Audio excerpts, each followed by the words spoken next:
दिल्ली सरकार ने ये निर्णय लिया है कि बाबा साहब अम्बेडकर और भगत सिंह जी की तस्वीरें सभी दिल्ली सरकार के दफ्तरों में लगाई जाएंगी। कुछ दिन पहले पंजाब सरकार ने भी ये निर्णय लिया है कि पंजाब सरकार के भी सभी दफ्तरों में भगत सिंह और बाबा साहब अम्बेडकर की तस्वीरें लगाई जाएंगी।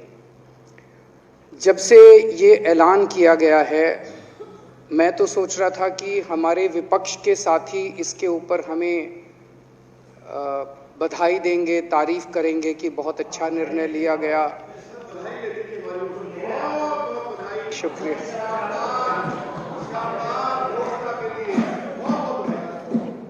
लेकिन जब से ये ऐलान किया है कि इतना, यहाँ तो कहने के लिए कह दिया, बाहर एक मिनट, मेरे को पूरा, हमें इतना क्रिटिसाइज किया जा रहा है। बीजेपी वाले कह रहे हैं कि बाबा साहब अम्बेडकर और भगत सिंह की क्यों लगाई, सावरकर की क्यों नहीं लगाई, हेडगेवार की क्यों नहीं लगाई। तो मैं कह रहा हूं भाई, सावरकर की और हेडगेवार की तुम लगा लो। अब देखो, जो बोल रहे थे उसमें तो किसी ने टिप्पणी नहीं की। मैंने कहा भाई सावरकर की बोल रहे हैं, सावरकर की और हेडगेवार की तुम लगा लो, हम बाबा साहब अम्बेडकर की और भगत सिंह की लगा लेते हैं। कांग्रेस वाले चिल्ला रहे हैं, इंदिरा गांधी की क्यों नहीं लगाई, राजीव गांधी की क्यों नहीं लगाई, सोनिया गांधी की क्यों नहीं लगाई। तो हम कह रहे हैं भाई, इंदिरा गांधी की तुम लगा लो, हम तो बाबा साहब अम्बेडकर की और भगत सिंह की लगाएंगे। अध्यक्ष महोदय, मेरे को पता नहीं था ये लोग बाबा साहब अम्बेडकर और भगत सिंह से ऐसी नफरत क्यों करते हैं सारे प्रतिपक्ष के लोग। मैं आपको बताता हूं क्यों करते हैं, और खासकर बीजेपी वाले बाबा साहब अम्बेडकर से इतनी नफरत क्यों करते हैं, मैं बताता हूं आपको। बाबा साहब अम्बेडकर ने संविधान बनाया, मैं बता देता हूं आपको, आप भी सेटिस्फाई हो जाओगे।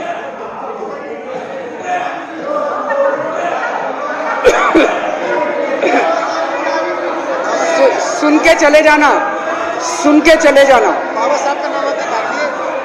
बाबा साहब का नाम सुनते ही वॉकआउट कर गए। बाबा साहब का नाम भी नहीं सुनना चाहते। बाबा साहब अम्बेडकर का नाम सुनते ही सुन तो लो।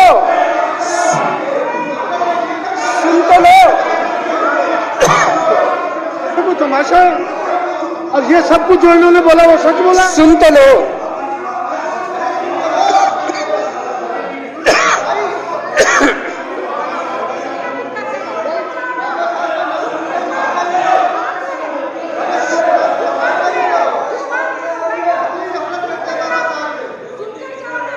बाबा साहब अम्बेडकर ने, सदस्यों से प्रार्थना कर रहा हूं, अध्यक्ष महोदय, बाबा साहब अम्बेडकर ने, मुख्यमंत्री जी बोल रहे हैं, डिस्टर्ब ना करें प्लीज।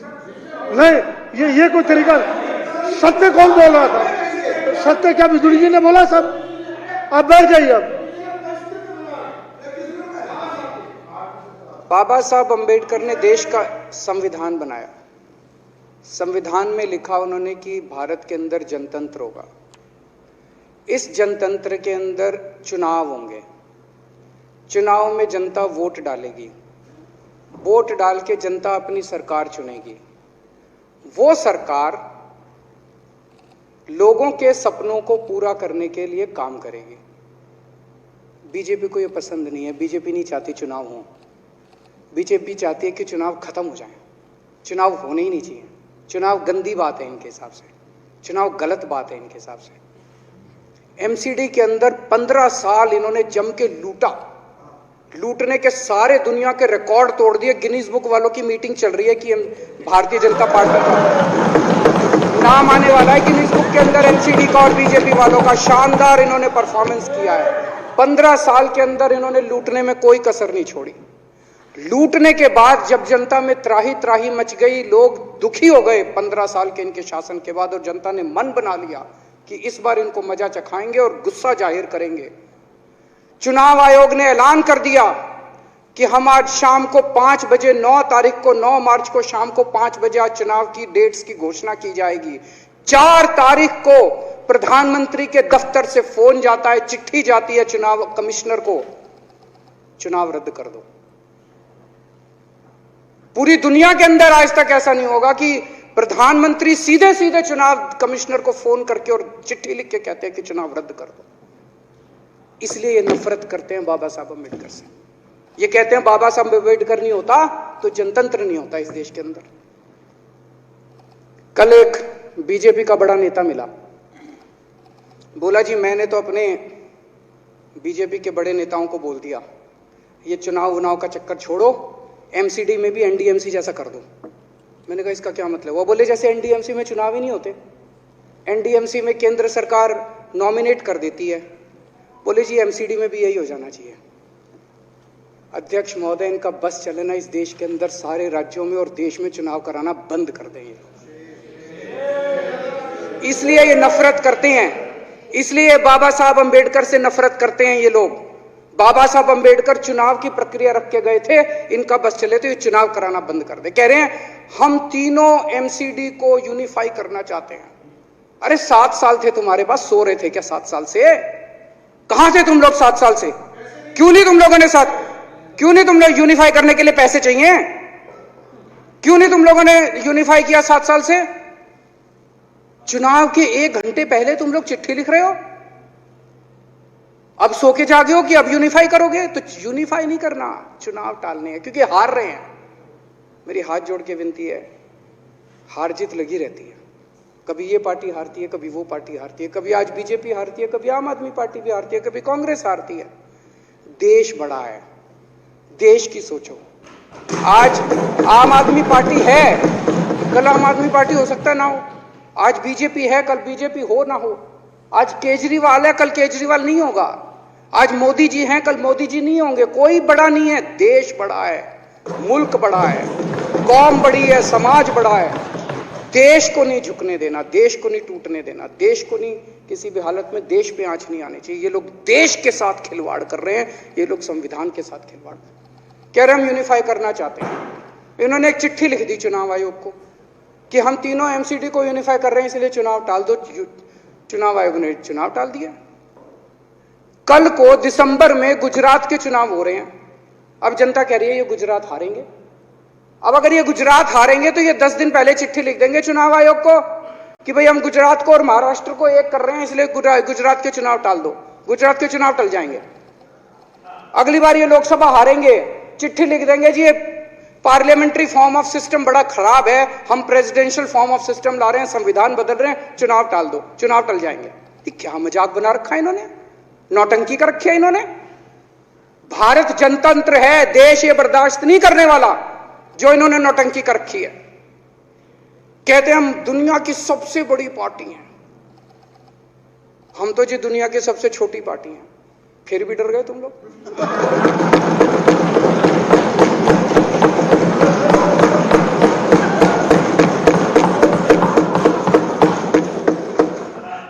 दुनिया की सबसे बड़ी पार्टी दुनिया की सबसे छोटी पार्टी से डर के भाग गई। क्या कायर हो यार। हिम्मत है तो चुनाव लड़के दिखाओ बीजेपी वालों, मान जाएंगे तुम। हिम्मत है तो चुनाव लड़के दिखाओ। कहते हो 56 इंच का सीना है, नहीं तो मान लो 56 इंच का सीना नहीं है, झूठ।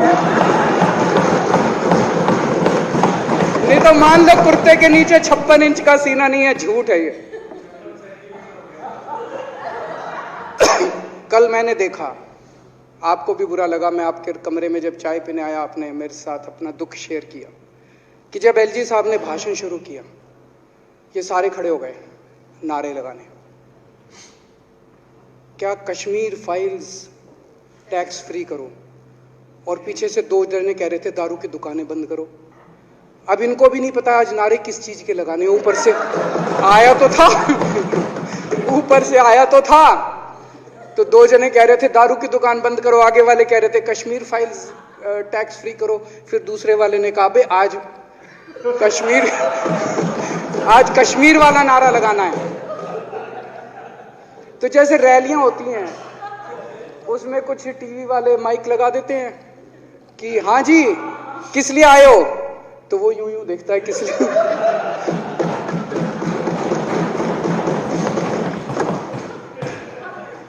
क्या हाल बना दिया इनका।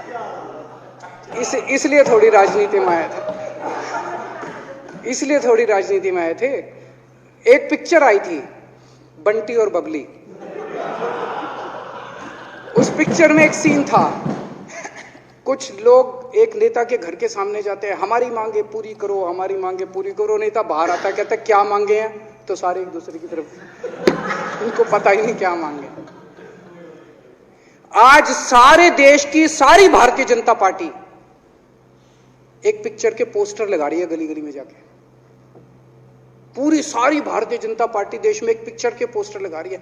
इसलिए राजनीति करने आए थे, पिक्चरों के पोस्टर। अपने बच्चों को क्या जवाब दोगे? घर जाके बच्चे पूछेंगे पापा क्या काम करते हो? पिक्चरों के पोस्टर लगाता हूं।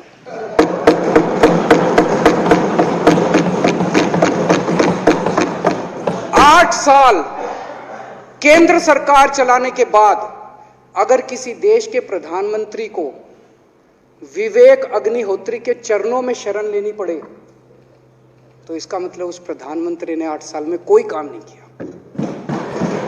8 साल खराब कर दिए। बताओ, विवेक अग्निहोत्री के चरणों में उनको शरण लेनी पड़ रही है, बचा लो बचा लो बचा लो। अगर किसी प्रधानमंत्री को कह रहे हैं कश्मीर फाइल्स टैक्स फ्री करो, अरे यूट्यूब पे डाल दो, फ्री फ्री हो जाएगी। टैक्स फ्री क्यों करा रहे हो? इतना ही तुमको शौक है, विवेक अग्निहोत्री को बोलो यूट्यूब पे डाल देगा, सारी पिक्चर फ्री है, सारे जने देख लेंगे एक ही दिन के अंदर। टैक्स फ्री की क्या जरूरत है? यूट्यूब पे क्यों नहीं डाल?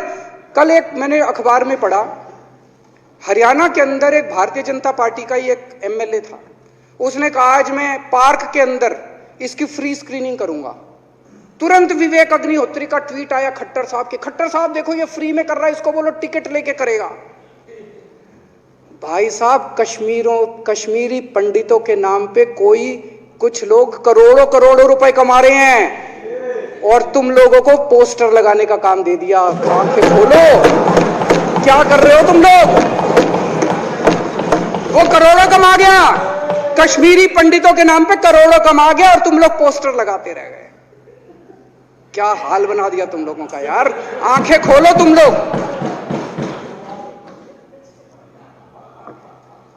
भेड़ बकरियों की तरह हाँक रखा है पूरे बीजेपी वालों को, भेड़ बकरियों की तरह हाँक रहे हैं। एक दिन बोले 3 का कृषि कानून लेके आए हैं, बहुत शानदार है, और फिर नीचे मैसेज आया भाई सारे जने तारीफ करो मोदी जी की। सारे बोले वाह मोदी जी वाह, क्या मास्टर स्ट्रोक है। और मेरे को याद है इसी सदन के अंदर इन लोगों ने उन 3 कानूनों की खूब तारीफ की थी, बोले क्या मास्टर स्ट्रोक है और क्या शानदार कानून लेके आए। 1 साल के बाद फिर आया भाई 3 कानून वापस ले लिए, बोलो फिर तारीफ करो मोदी जी की, भाई कानून बेकार थे मोदी जी। क्या इसी सदन के अंदर इन लोगों ने इतनी बेशर्मी, दिमाग पे ताला लगा रखा, इन्होंने कहा वाह मोदी जी वाह, क्या 3 कानून खराब थे आपने वापस ले लिया, देश को बचा लिया। क्या मास्टर स्ट्रोक, ये क्या हाल बना दिया आप लोगों का यार। फिर थोड़े दिन बाद बोले भाई दारू की दुकानों के खिलाफ करो, फिर सारे जने दारू की दुकान बंद करो, दारू की। अब दारू ठीक हो गई दिल्ली में? आजकल तो शोर नहीं करते तुम लोग। अब कश्मीर फाइल आ गई, पहले कृषि कानून, रोज काम दे रखा है तुमको, कुछ ना कुछ ऊपर से आ जाता है, काम दे रखा है। अब दारू की दुकानें। मेरा एक ही निवेदन है मेरे बीजेपी के साथियों से, आप तो अपने ही हो, आप तो सब अपने, मेरे छोटे भाई बड़े भाई बिदुरी साहब तो बड़े भाई है मेरे, आप तो सारे अपने हो यार। थोड़ा सा देश के बारे में सोचो यार, थोड़ा देश के बारे में सोचो। हिटलर भी जो था वो कम से कम अपने चमचों को नौकरी देता था, रोजगार देता था। इतिहास उठा के पढ़ो, उसने रोजगार तो दिया था। इन्होंने क्या दिया आपको? आपके बच्चों को नौकरी दी, आपके घर में कोई खाने पीने का इंतजाम करा, आपकी बिजली का इंतजाम करा। केजरीवाल काम आता है आपके भी घर की बिजली फ्री कर रखी है। दिल्ली के 12 लाख बच्चों को नौकरी दी है मैंने, स्कूल ठीक कर दिए, अस्पताल ठीक कर दिए।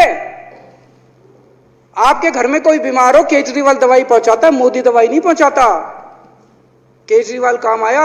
मैं बीजेपी के सारे कार्यकर्ताओं से कहना चाहता हूं, थोड़ा सा दिमाग खोलो। बीजेपी के सारे सपोर्टर्स को कहना चाहता हूं, थोड़ा सा दिमाग खोलो। ये भेड़ चाल बंद करो, भेड़ बकरियों की तरह हाँक रहे हैं ये आपको, ये सब बंद करो। दिमाग खोल के सारे जने बीजेपी छोड़ के आम आदमी पार्टी में आ जाओ।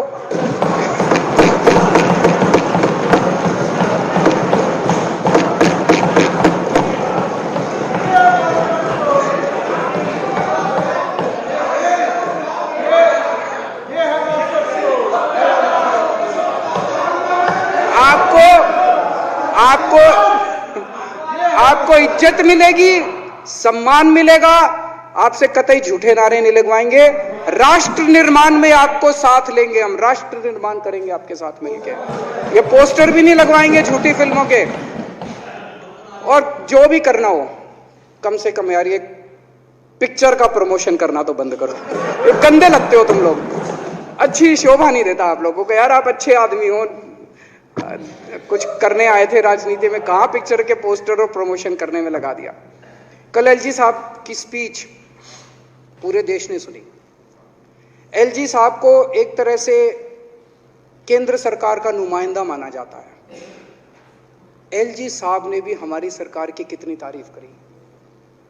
50% जीडीपी 5 साल के अंदर बढ़ गया, भारत में आज तक कभी किसी राज्य का नहीं हुआ। इतने शानदार काम दिल्ली सरकार ने किए हैं कि केंद्र सरकार द्वारा नियुक्त एलजी साहब ने भी दूसरी सरकार की, आम आदमी पार्टी की सरकार की भूरी भूरी शब्दों में तारीफ की।